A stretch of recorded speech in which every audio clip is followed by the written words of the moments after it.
Tell me a little bit about that tea product. It's been such a challenging journey, literally starting something from scratch.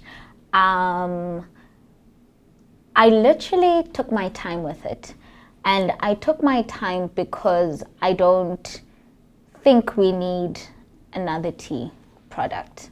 You know, people are already drinking tea, it's fine. But what I identified was the power of a brand story that goes behind new products that enter the market, the power of doing business with a purpose, so it's profit making with a soul. That excited me because I do believe I'm quite creative, I'm quite intentional, I'm quite purposeful.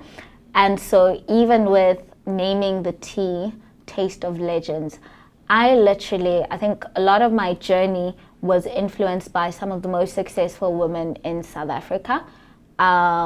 There's a media entrepreneur, Kanye Jomo. When I was 20 years old, I was on the cover of the magazine with her. So for me, I think I was able to be fortunate enough in being surrounded by legends. But what I do believe in more than anything is the ability to believe that no matter where you are in your career, it matters. And that's where Taste of Legends comes from, that it's not so much about worshipping this role model who has the idea of success that you carry or that they are living it, but it's borrowing from their cup and pouring into your own.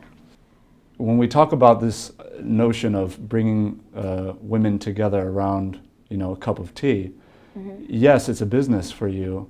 Yes, it's an opportunity to also train other people in the area of entrepreneurship, but it's very personal to you. As you look forward 5, 10 years down the line, what is it that you hope to accomplish? I hope to have a great family of my own.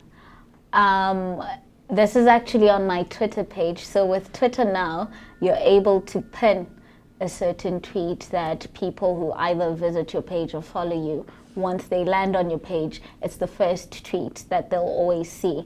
And literally, my pinned tweet is, my biggest motivation is how my future kids will see me. I want them to literally thank God and ask God why they were worthy to be my kids. But that's more personal. But more than anything, and why I mention family is, I think you don't necessarily control the influence that you have with other people. I think it should be default, not design.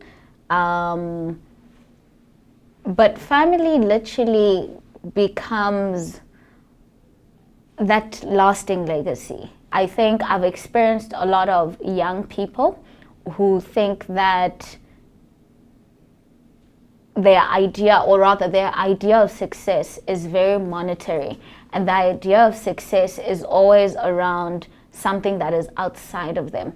And what tends to happen with that is you then find young people who dislike where they come from a lot, or part of what informs who they want to be is totally outside of, almost running away from who they were as a kid.